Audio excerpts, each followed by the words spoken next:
Hello students, आज हम आपको अपने YouTube चैनल के माध्यम से ठोस अवस्था के बारे में बताएंगे। ये आपका यूपी बोर्ड का फर्स्ट चैप्टर है। CBSE में ये सॉलिड स्टेट के नाम से जाना जाता है। सबसे बड़ी पहली बात, ठोस अवस्था किसे कहते हैं? ठोस अवस्था क्या होती है? ठोस अवस्था में जो अवयवी कण होते हैं उनका जो अरेंजमेंट होता है वो रेगुलर होता है, क्रमिक होता है और वो रेगुलर रूप में अरेंज होते हैं। ठोस अवस्था में आपके जो पार्टिकल्स होते हैं गति करते हैं तो उनका जो मूवमेंट होता है वो अपनी जगह पर ही कंपन करते हैं, वाइब्रेशन होता है उनके। ठोस अवस्था में कुछ लक्षण भी पाए जाते हैं। आपने सभी ने देखा होगा ठोस कौन कौन से होते हैं। लकड़ी है, डस्टर है, चौक है, ये सब आपके ठोस होते हैं। तो उन्हें देखने से आपको उनमें कुछ लक्षण भी दिखाई देते हैं।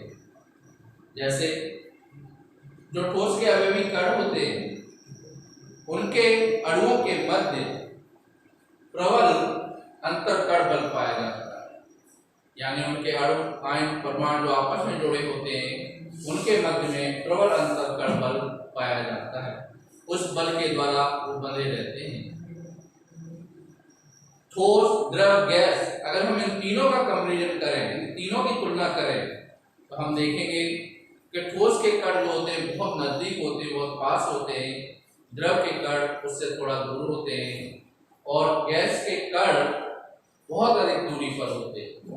यानी काइनेटिक एनर्जी के आधार पर देखें, गतिज अवधारणा के आधार पर देखें तो गतिज अवधारणा के आधार पर अगर हम देखेंगे ठोस के अणुओं के मध्य गति बहुत कम होती है, द्रव के अणुओं के मध्य उससे अधिक थोड़ी गति होती है और गैस के अणुओं के मध्य सबसे अधिक गति होती है।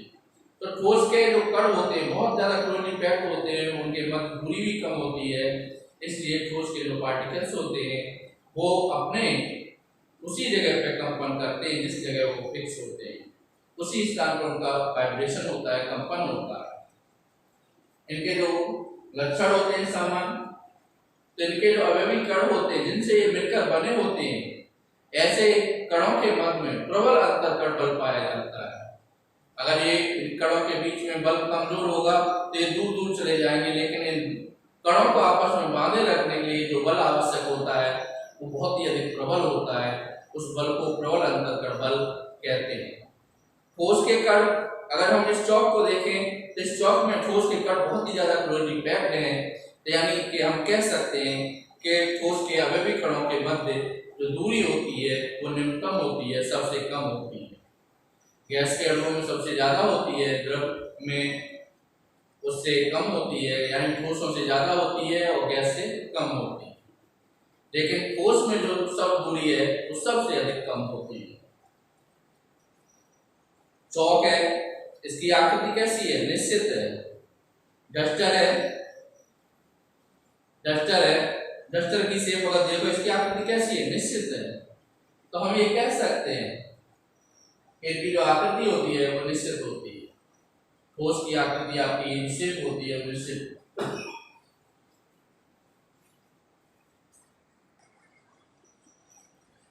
जो ठोस के कण होते हैं उनमें कण क्लोरीन पैक्ड होते हैं और उन कणों में जो कंपन होता है, वाइब्रेशन होता है, अपनी जगह पर ही होता है, वो एक स्थान से दूसरे स्थान पर चलकर नहीं जाते। इसी के साथ दृढ़ता एवं असंपीडनीयता, ठोस जो होते हैं दृढ़ होते हैं, अगर हम इसे दबाएं तो ये नहीं दबेंगे। इसका मतलब ये नॉन कंप्रेसिबिलिटी शो कराते हैं या असंपीडनीयता को शो कराते हैं। इस प्रकार से ये ठोसों के लक्षण पाए जाते हैं। जो रचक कण होते हैं जिनसे ये ठोस मिलकर बने होते हैं उनका जो अरेंजमेंट होता है, उनकी व्यवस्था होती है, उसके आधार पर ठोसों को दो भागों में बांटा गया है। आपने ठोस देखे होंगे, साधारण नमक देखा होगा, साबुत नमक देखा होगा तो क्रिस्टल फॉर्म में पाया जाता है। आपने चौक देखा होगा, ये अक्रिस्टलाइन फॉर्म होती है।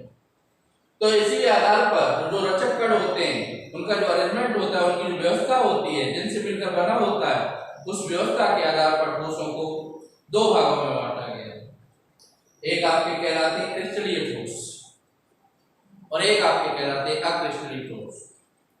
क्रिस्टलाइन सॉलिड जो होते हैं उनमें आयन, परमाणु या अणु जो होते हैं वो रेगुलर अरेंजमेंट में होते हैं, रेगुलर व्यवस्था में होते हैं, निश्चित क्रम में व्यवस्थित होते हैं। उनके कण इस प्रकार से अरेंज होते हैं, एक फिक्स शेप में होते हैं, उनकी आकृति क्रिस्टल फॉर्म में पाई जाती है। आपने डायमंड देखा होगा, डायमंड की शेप देखी होगी, क्रिस्टल फॉर्म होती है।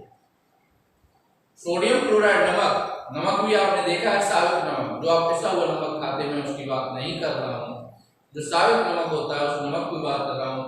तो आपने देखा होगा वो क्रिस्टल फॉर्म में पाया जाता है। सोडियम सल्फेट Na2SO4 ये भी आपका क्रिस्टल फॉर्म में पाया जाता है। इस प्रकार से ये आपकी क्रिस्टल फॉर्म होती है।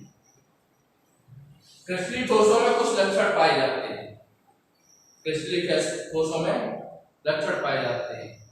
एक तो इनके जो अवयवी कण होते हैं, इनके जो रचक कण होते हैं, अवयवी कण होते हैं, आयन, परमाणु, अणु, वो एक नियमित क्रम में व्यवस्थित होते हैं, एक निश्चित क्रम में व्यवस्थित होते हैं। उनका जो अरेंजमेंट होता है एक निश्चित सीक्वेंस में होता है, फिक्स होता है। जैसे सोडियम क्लोराइड में एक Na को 6 Cl घेरे होंगे, एक Cl को 6 Na कवर किए रहते हैं। तो इनका जो अरेंजमेंट होता है एक फिक्स होता है। ये क्रिस्टलीय ठोस आपके तीक्ष्ण होते हैं, इनके गलनांक होते हैं, निश्चित होते हैं। इनके जो गलनांक होते हैं वो फिक्स होते हैं, इनके तीक्ष्ण होते हैं। ये अगर आप इसे तोड़ोगे तो टुकड़ों में टूट जाएंगे, क्रिस्टल में ही टूटेंगे।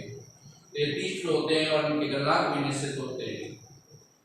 बाहरी सतह आप देखोगे तो बाहरी सतह में इनकी नियमित दिखाई देती है, रेगुलर दिखाई देती है। आपने कोई भी क्रिस्टल देख लो, नमक का ही क्रिस्टल देख लो, तो उसकी बाहरी सतह उसे तोड़ दो फिर भी उसकी बाहरी सतह क्रिस्टलीय फॉर्म में ही आपको दिखाई देगी। विषमदैशिक एनिसोट्रोपिक, विषमदैशिक का मतलब होता है कि इनका जो अरेंजमेंट होता है, इनका जो रेगुलर व्यवस्था होती है वो अलग अलग दिशाओं में अलग अलग होती है। ऐसे कुछ गुण होते हैं जो अलग अलग जगह जाने पर बदल जाते हैं, वो इसके विषमदैशिक गुण कहलाते हैं। ऊष्मा चालकता, दिशा बदलने पर ऊष्मा चालकता इनकी परिवर्तित हो जाती है। विद्युत चालकता भी इनकी बदल जाती है, कभी विद्युत चालकता बढ़ जाती है, कभी घट जाती है, और इनका क्वांटम भी चेंज हो जाता है। तो ये जो गुण होते हैं ये आपके विषमदैशिक गुण कहलाते हैं, एनिसोट्रोपिक कहलाते हैं। इसके बाद हम बात करते हैं अक्रिस्टलीय ठोसों की।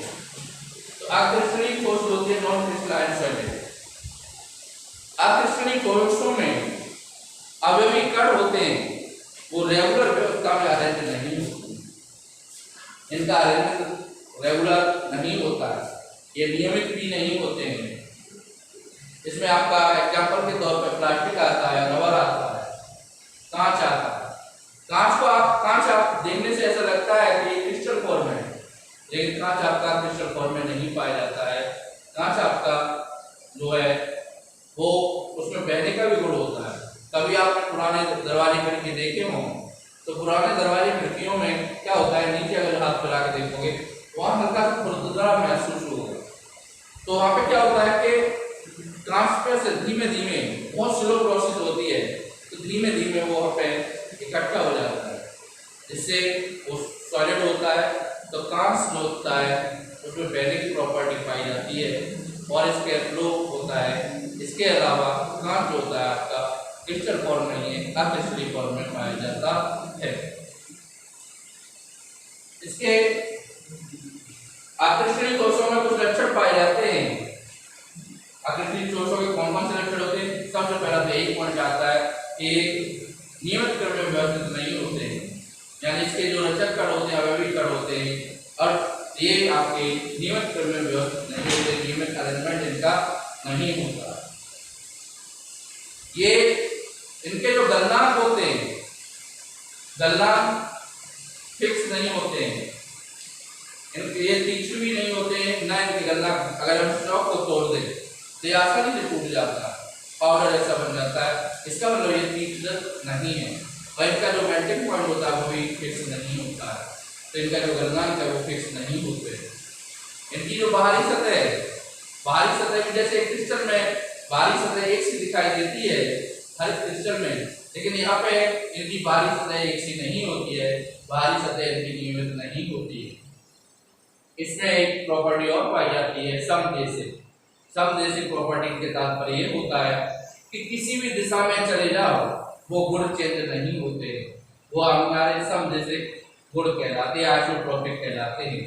जैसे ऊष्मा चालकता, विद्युत चालकता, तो ऐसे पदार्थ होते हैं ये किसी भी जगह ले जाके इन्हें रख दो तो इनके जो ऊष्मा चालकता है, विद्युत चालकता है, ये प्रॉपर्टी समान रहेगी, कहीं भी ले जाके रख दो तो ये आपके क्रिस्टलीन के लक्षण पाए जाते हैं।